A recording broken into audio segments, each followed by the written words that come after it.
Hello दोस्तों, स्वागत है एक नए वीडियो में। आज हम लोग देखेंगे फिजिक्स का न्यू टॉपिक जो है बल, यानी कि न्यूटन के गति विषयक नियम, न्यूटन्स लॉ ऑफ मोशन, यानी कि इसको हम जो है इंग्लिश में शॉर्ट फॉर्म में कहते हैं NLM। ठीक है, तो देखिए न्यूटन के गति विषय के बारे में हम पढ़ेंगे ही, उसके बारे में जानकारी लेंगे ही, लेकिन उससे रिलेटेड जो जो चीज़ें भी हमको जानना है, सारी चीज़ें एक एक पॉइंट, एक एक चीज़ें बहुत ही बेहतर क्लियर कराऊंगा ताकि कोई भी दिक्कत रह न जाए। ठीक है, तो सबसे पहले हम इस टॉपिक पे बात कर लेते हैं कि देखिए जो वस्तु होता है यानी कि पिंड होता है, वो देखिए उनकी दो अवस्था होती है, एक तो विरामावस्था होता है, एक तो गति यानी कि गत्यात्मक अवस्था। आपने छोटी क्लास में इसको पढ़ा होगा। चलिए, तो देखिए यहाँ पर मैंने वस्तु की स्थिति यानी कि अवस्था, पोजीशन यानी कि लोकेशन वस्तु की या किसी पिंड की, वस्तु या पिंड जो भी होता है। ठीक है, तो विरामावस्था होता है एक, ठीक है, यानी कि रिलैक्स कंडीशन, और एक गत्यात्मक अवस्था यानी कि डायनेमिक कंडीशन या फिर गति अवस्था बोलते हैं। गति और विराम आपने छोटी क्लासेस में पढ़ा होगा ना कि जो है रिलैक्स और मोशन। ठीक है, तो विरामावस्था क्या है? जैसे कि कोई भी वस्तु या पिंड है, जैसे कि वो जिस अवस्था में है यानी कि यथावत उसी प्रकार, जिस अवस्था में है उसी प्रकार रहे। ठीक है, जिन जिन पार्टिकल से वो मिलकर बनी, यानी कि जिन कणों से मिलकर वो बनी है, उनमें से कोई भी कण उसका मूवमेंट न करता हो। ठीक है, जैसे विरामावस्था के आपने क्या पढ़ा था कि जो है कोई भी वस्तु है जो किसी वस्तु की तुलना में वह जो है अपनी स्थिति में परिवर्तन नहीं करती है, यानी कि कोई भी वस्तु है जो कि अन्य वस्तुओं की तुलना में समय के सापेक्ष अपनी स्थिति को नहीं बदलती है। ठीक है, जैसे मान लीजिए ये हमारा बोर्ड हो गया, यहाँ पर ये देखिए स्थिर है यानी कि विरामावस्था में। इसको जब तक हम कोई बाह्य फोर्स नहीं लगाएंगे तब तक यह जो है हिल डुल नहीं सकता। ठीक है, बाकी फोर्स वाला सिस्टम अभी आगे पढ़ेंगे, पहले ये समझ लेते हैं विरामावस्था यानी कि जो चीज़ें मतलब किसी अन्य वस्तु की तुलना में, जैसे हमारे तुलना में थोड़ी ना गति है, विराम में है ना, तो हम तो भाई हिल डुल सकते हैं, गति कर रहे हैं, लेकिन ये खुद नहीं हिल डुल सकता यानी कि स्वयं।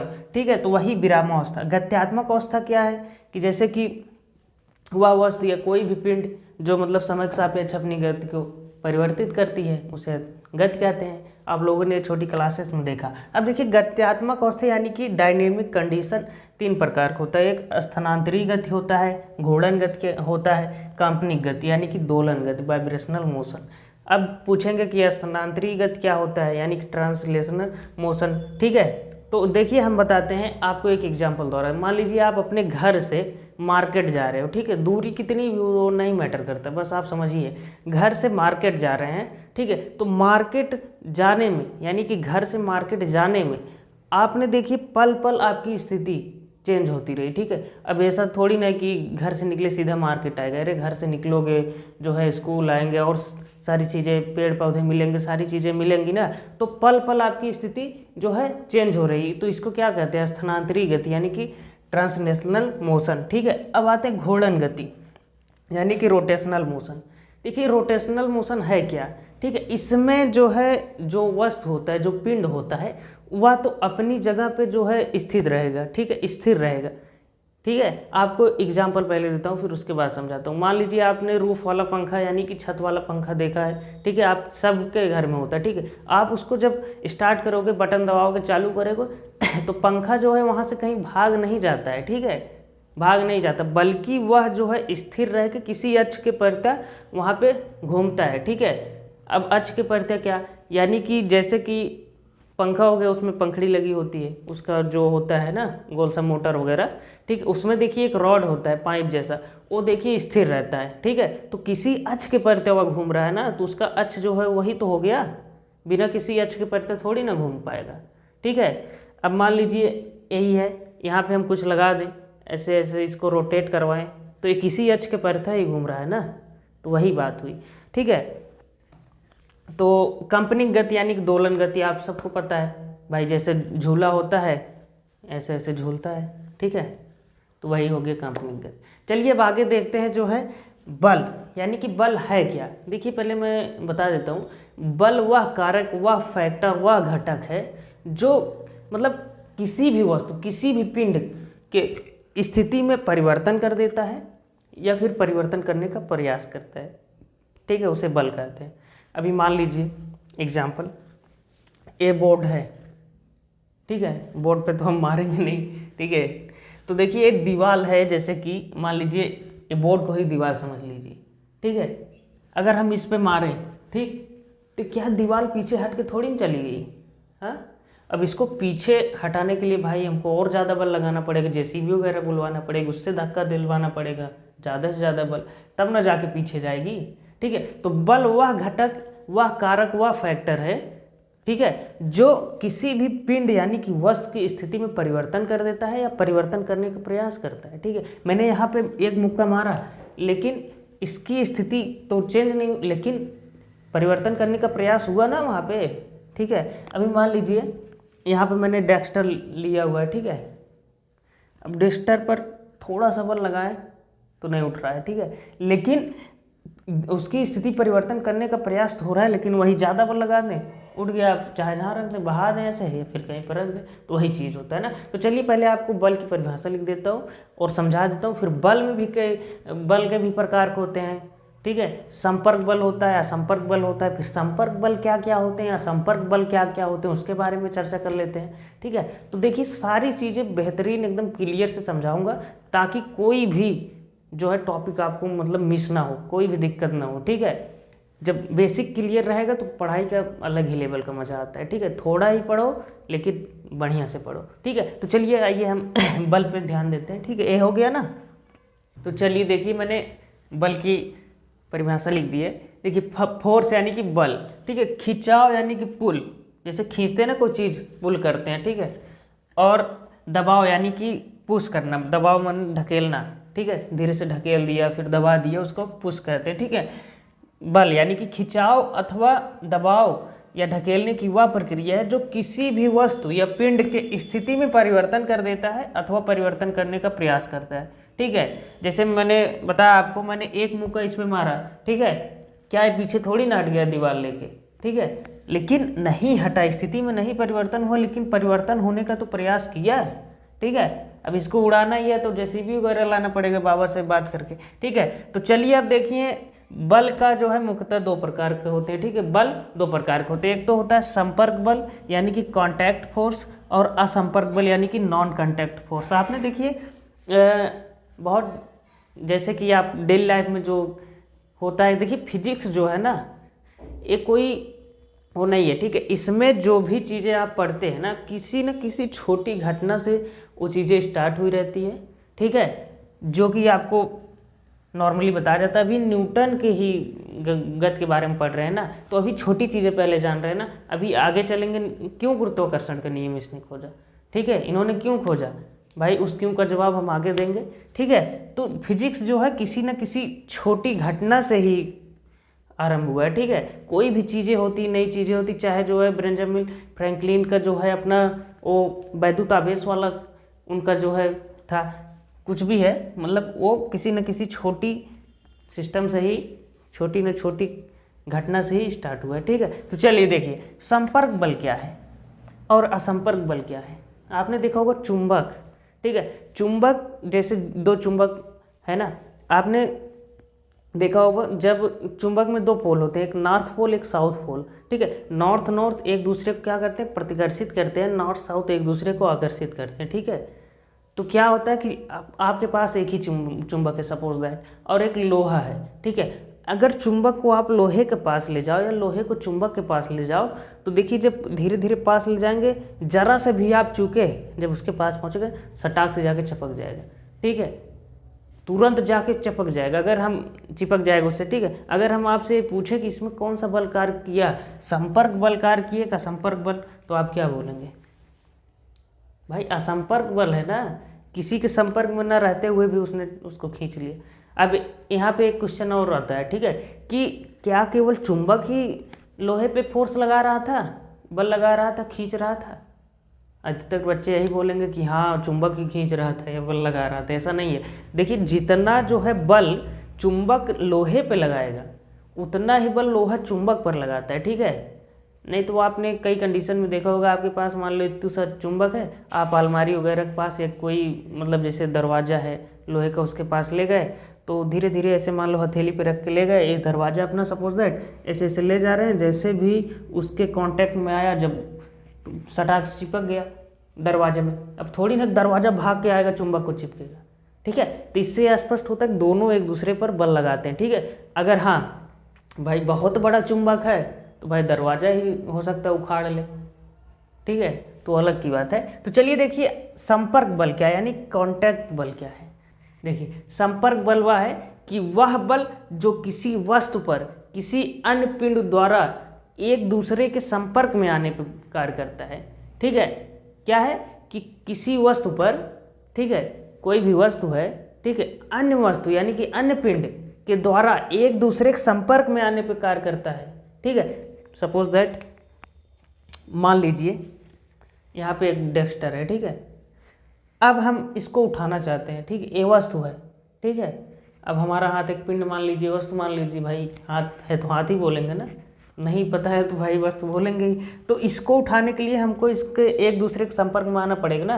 ये अपना एक वस्तु हो गया, दूसरा वस्तु हो गया, ठीक है। तो एक दूसरे के संपर्क में आना बहुत जरूरी है। क्या चुंबक थोड़ी ना, ये लोहा है, बड़ा सा चुंबक है, हल्का सा पास ले आए तुरंत चिपक लेगा, ठीक है। वो संपर्क बल में भी बताएंगे, ठीक है। संपर्क बल क्या है कि कोई भी वस्तु है अगर, तो दूसरे वस्तु को जब वहाँ पे ले जाएंगे, यानी कि उसको जब उठाने के लिए ले जाएंगे तो एक दूसरे के संपर्क में आना बहुत ही ज़्यादा जरूरी है, तभी हम इसको उठा पाएंगे। ऐसा बोले कि इतना ऊपर से उठा लें ऐसे किसी जादू मंत्र द्वारा तो फिर इम्पॉसिबल है, ठीक है। तो संपर्क बल और असंपर्क बल तो आपको बता ही दिए हैं, ठीक है। चलिए अब देखिए संपर्क बल और असंपर्क बल के कुछ उदाहरण देख लेते हैं। मतलब जैसे असंपर्क बल मैंने बताया चुंबकीय बल, ठीक है। अभी इसमें होता है जैसे कि गुरुत्वाकर्षण बल हो गया, ठीक है, और सारे बल हो गए, वैद्युत बल हो गया, ठीक है। तो वो चीज़ें बताएंगे। और संपर्क बल में क्या होता है, घर्षण बल हो गया, अपना जो है श्यान बल हो गया, ठीक है, अवलंबी प्रतिक्रिया वाला हो गया, ठीक है। और क्या है, प्रत्यास्थ बल हो गया अपना, प्रत्यास्थता इलास्टिसिटी जब आप आगे पढ़ेंगे तो उसके बारे में और भी ज़्यादा जो है डिटेल में पढ़ाया जाएगा, ठीक है। तो चलिए आइए देखते हैं। तो चलिए देखते हैं पहले घर्षण बल, ठीक है। घर्षण बल कैसा बल है, संपर्क बल में आता है, ठीक है। देखिए घर्षण बल तभी कार्य करेगा जब एक वस्तुएं दूसरे के संपर्क में रहेंगी। जैसे मान लीजिए ये मेरा हथेली है, ठीक है, मैं इस पर दूसरा हथेली रख के ऐसे ऐसे करूँ या फिर ऐसे ऐसे करूँ, ठीक है, जैसे भी करूँ, या फिर दो मार्कर लेके इसको भाई ऐसे ऐसे करूँ या कैसे भी करूँ, घर्षण हो रहा है ना, एक दूसरे पे क्या हो रहा है, संपर्क में है ना। और हाँ घर्षण बल क्या होता है ना, उसी के कारण आदमी का बैलेंस बनता है। नहीं तो क्या होता है, जहाँ पे जैसे कि बरसात के मौसम में जब कीचड़ हो जाता है ना, जहाँ पे घर्षण बल फेल हो जाता है, मतलब नहीं लगता है, वहाँ पर आदमी क्या होता है कि क्या बोलते हैं, सरक गया, एक प्रकार से छटक के गिर गया, वैसे होता है, ठीक है। उसकी और भी कंडीशन होती है, लेकिन अभी हम घर्षण बल देखते हैं, ठीक है। तो यहाँ पर देखिए संपर्क बल को समझा रहे हैं घर्षण बल द्वारा, ठीक है, घर्षण द्वारा, ठीक है। तो यहाँ पर देखिए एक दूसरे के संपर्क में है, ठीक है, तो ही ना घर्षण बल काम करेगा। और घर्षण बल की ये खासियत है, जब संपर्क में रहेंगी वस्तुएं तभी काम करेगा, ठीक है। अरे भाई क्या होता है जब आदमी गिरता है, अगर मान लीजिए नीचे ग्रीस है या केले का छिलका है और रोड पे केले का छिलका है, केले के छिलके के ऊपर आपका पैर आ गया, संपर्क में तो है ही लेकिन ठीक से नहीं है ना बाबू। अब दूसरा पैर जो है डायरेक्ट है सड़क के संपर्क में, अगर वो भी पैर जो केले पे है वो भी सड़क पे है तो क्यों गिरेंगे, हैं। अब केले पे जाएगा तो भाई सरकेगा है ही है। जब एक गोड़ यहाँ पे है, एक गोड़ 2 मीटर आगे चला जाएगा सड़क के, तो आप बचेंगे थोड़ी ना, छटक के यहाँ चला जाएंगे। तो वही चीज़ है। तो संपर्क बल क्या है, मतलब घर्षण बल क्या है कि जब ये मतलब वस्तुएं जब संपर्क में रहती तो ही कार्य करता है, ठीक है। अब इसके और भी ज़्यादा वो देखते हैं, जैसे श्यान बल हो गया, आपने द्रवों के प्रवाह के चैप्टर में आगे पढ़ना है, ठीक है। श्यान बल के बारे में हम पूरा A to Z डिटेल बताएंगे, यहाँ पर थोड़ा इसकी जानकारी ले लेते हैं, ठीक है। तो श्यान बल देखिए, जो श्यान बल होता है ना वो द्रवों के लिए होता है, ठीक है। जैसे हमने बताया कि द्रवों का प्रवाह एक चैप्टर है आगे चल के, जिसमें हम श्यान बल की पूरी डिटेल जानकारी आपको देंगे। तो श्यान बल क्या है, जैसे कि कोई द्रव बह रहा है, ठीक है, उसमें द्रव की 2 परतें जो होती है ना आपस में वो संपर्क में होती है, ठीक है, आपस में संपर्क होती है, परतों के संपर्क और उनके सर्पीवत, यानी कि सर्पीवत जो बल कार्य करते हैं, यानी घर्षण बल, उसी को हम श्यान बल कहते हैं, ठीक है। श्यान बल भी जो है वो संपर्क बल का एक उदाहरण है, ठीक है। श्यान बल भी संपर्क बल का एक उदाहरण है। चलिए अब देखिए अवलंबी प्रतिक्रिया, ठीक है। अवलंबी प्रतिक्रिया क्या है, चलिए देखते हैं अवलंबी प्रतिक्रिया क्या है। देखिए आपका मान लीजिए द्रव्यमान हो गया यम, ठीक है, यहाँ पर आप हैं हंसते गाते, ठीक है, किसी तल पे आप खड़े हो, ठीक है, किसी तल पे आप खड़े हो, ठीक है। पहले तो ये समझ लो कि आपका द्रव्यमान यम है, ठीक है, और जब द्रव्यमान यम है तो वेट आपका क्या होगा, mg। आप जानते हो W = होता है mg, ठीक है। तो जब आपका द्रव्यमान यम है और mg आपका क्या हो गया, वेट हो गया, ठीक है। तो क्या होगा कि आप जिस तल पे खड़े हो, ठीक है, उस तल को क्या नीचे की तरफ दबा रहे हो, ठीक है भाई, उस पर लोड तो है, ये नीचे की तरफ दबा रहे हो। तो ये तल पे जो खड़े हो नीचे की तरफ दबा रहे हो ना, ये तल भी पलट कर आपके ऊपर, मतलब आपके शरीर पे उतना ही फोर्स लगा रहा है, ठीक है, उतना ही फोर्स से वो भी आपको ढकेल रहा है नीचे से, ठीक है। तो क्या है कि इसी को हम अभिलंबी प्रतिक्रिया कहते हैं, ठीक है। और ये जो तल है, मतलब अभिलंबी प्रतिक्रिया कब कार्य करता है, जब दो वस्तुएं परस्पर जो है संपर्क में हो, ठीक है, ठीक है। अभिलंबी प्रतिक्रिया क्या होता है कि अभिलंबवत होता है, ठीक है, वस्तु के अभिलंबवत होता है, ठीक है। यही ना भाई, जितने बल से हम इसको, इस तल को नीचे दबा रहे हैं, उतने बल से भाई ये भी हमको पलट के फिर ऊपर की ओर, मतलब हमारे शरीर पर बल लगा रहा है, ठीक है। तो क्या होता है, द्रव्यमान अगर यम है तो जो है वेट हमारा mg होगा। आपको पता है W बराबर क्या होता है, W = mg, ठीक है। तो अभिलंबी प्रतिक्रिया, ठीक है। तो अब चलिए अब आते हैं असंपर्क बल पे, ठीक है। असंपर्क बल क्या है उसको देख लेते हैं। असंपर्क बल, असंपर्क बल में सर्वप्रथम हम उदाहरण लेते हैं जो है क्या, गुरुत्वाकर्षण बल का, ठीक है। गुरुत्वाकर्षण,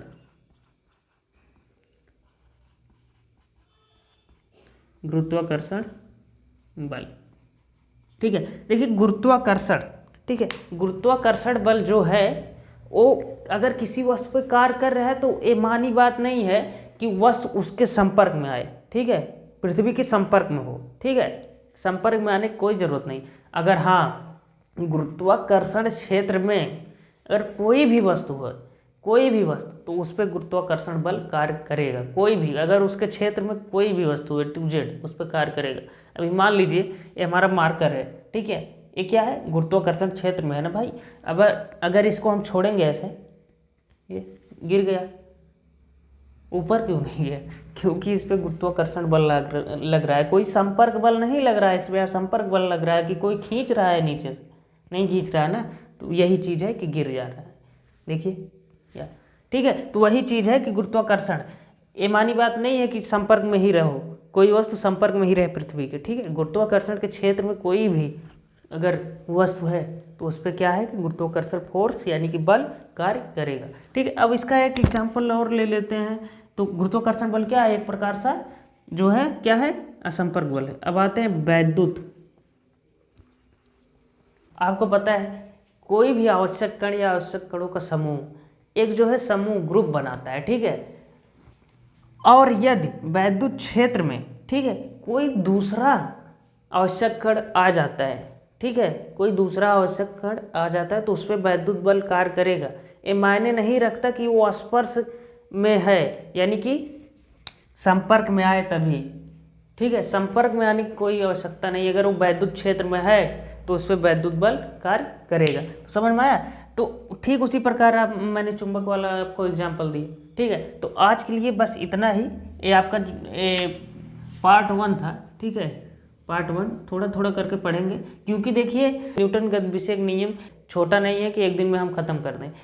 इसका पार्ट वाइज पार्ट आएगा। आप इतना पहले सीख लिए हैं, इसको आप जो है अच्छे से रिवीजन करिएगा, आ जाएगा, ठीक है। तो चलिए हम दूसरे पार्ट में फिर आपको इसके आगे बताते हैं, ठीक है।